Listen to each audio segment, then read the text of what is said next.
pornim la drum, nouă zi, ultima zi în Kyoto. Avem astăzi acum o cursă, suntem în viteză. Încercăm să ajungem în Kibune Valley și după care la Ginkakuji Temple până să se nopteze. Și apoi să mai ne plimbăm prin oraș, să mâncăm ceva și să ajungem acasă într-un timp decent. Așa că hai, viteză!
A ajuns în Kibune Valley.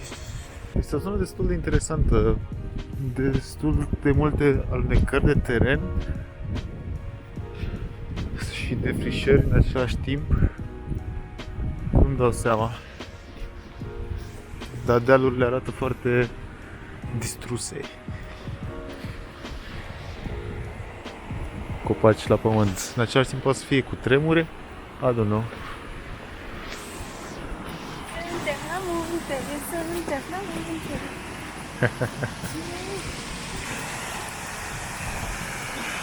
Am luat la două stații, ne lua exact de la tren și ne ducea exact până aici, în bas special pentru zona asta.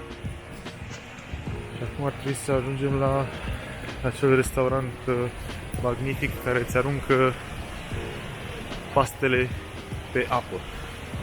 O să înțelegeți, o să vedeți. Dar știi ce ne-am uitat noi dacă e deschis azi?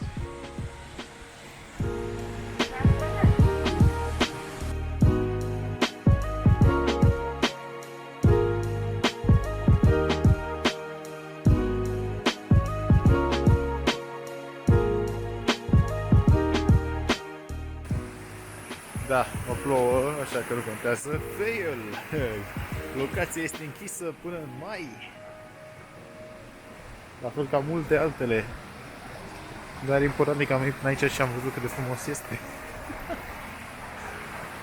Aparent e o locație deschisă prin zonă și încercăm să mergem la ea. Dar aia la care vreau să ajungem este închisă până în mai.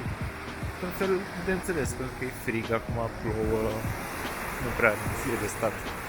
Și hai să vedem ce găsim prin zonă.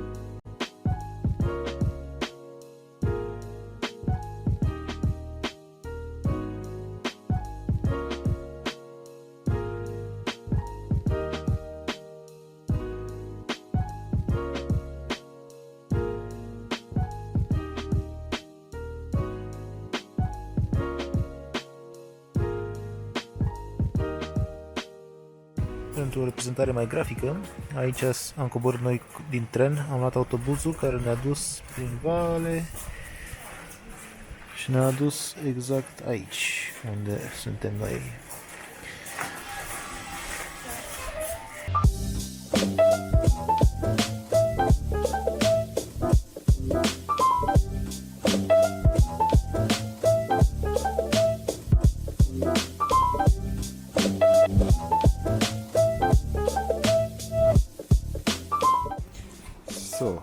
hârtie este goală. Și dacă o pun în apă, o să înceapă să apară niște cuvinte pe ea.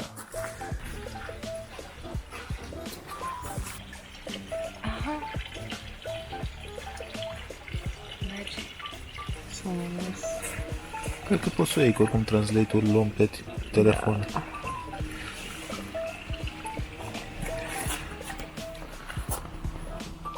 Hai, scoate telefonul. Da, știu, arăt funny. A fost am mâncat foarte drăguț la acest restaurant de lângă acest shrine. Un set tempura. Destul de delicios. În vedere că n-am mâncat nimic toată ziua, pot zic că mă simt așa, aproape săturat. Dar drăguț, mai ales locația, felul în care arată, că stai pe tatami, vezi râul lângă, e chiar foarte special toată treaba asta. Și zic că merită. Plus acest shrine drăguț, unde mi-am luat un good fortune. Acum să mergem înapoi în Kyoto. Și mai departe vedem ce facem. Nu cred că mai ajungem la Ginkakuji. Nu e cam mult până acolo. Noi suntem în nord, acum Ginkakuji în est. Să mergem iarăși în centrul Kyoto-ului, interesează foarte mult doar transportul. Mai ales că dacă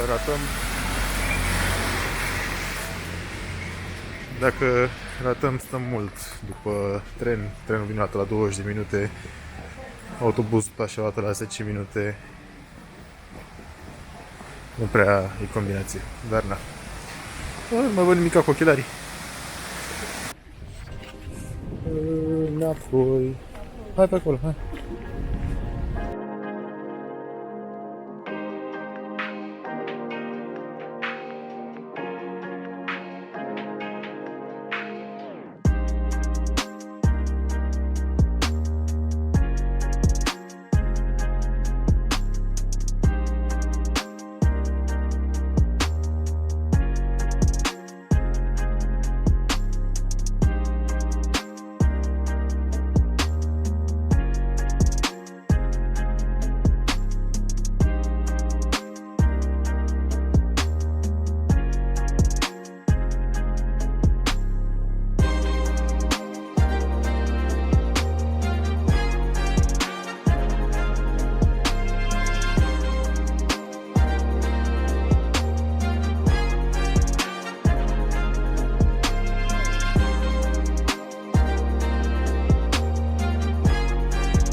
Zic că sunt drăguț.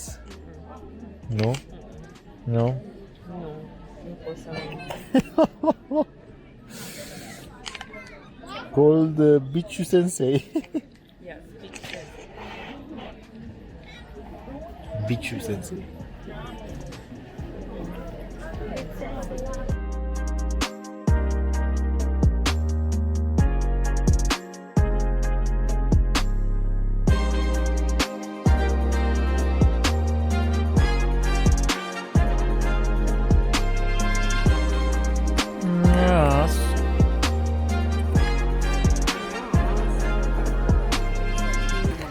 Am mâncat un takoyaki cinstit.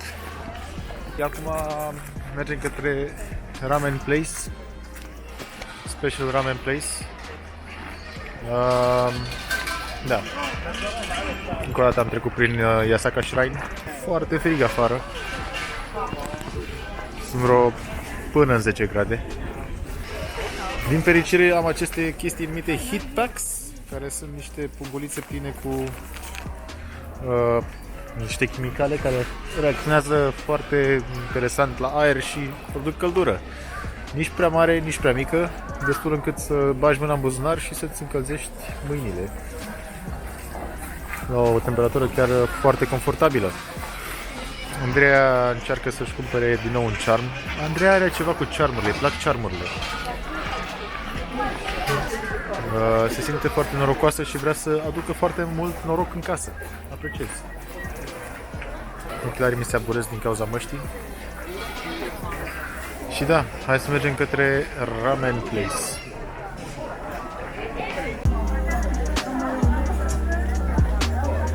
Okonomiyaki.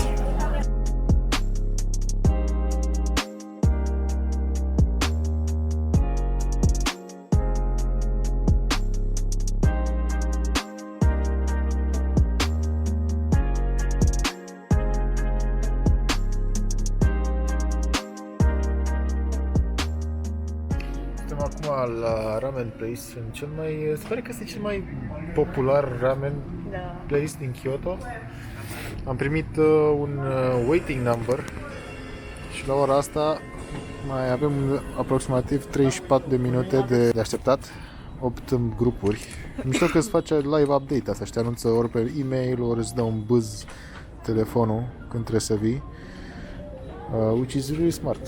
Și până atunci avem timp să ne uităm ce am dorit să mâncăm. Așa că hai să vedem ce putem să mâncăm. Am intrat după 40 de minute stat în frig. Doamne. Stuart, sper că e bun ramenul ăsta, că nu știu ce să fac. Dacă zici tu în engleză, că mai nebunit cu româna ta. Stuart, I hope this ramen is really good, or else I'm coming after you. Well, he's coming back in London in 2 months.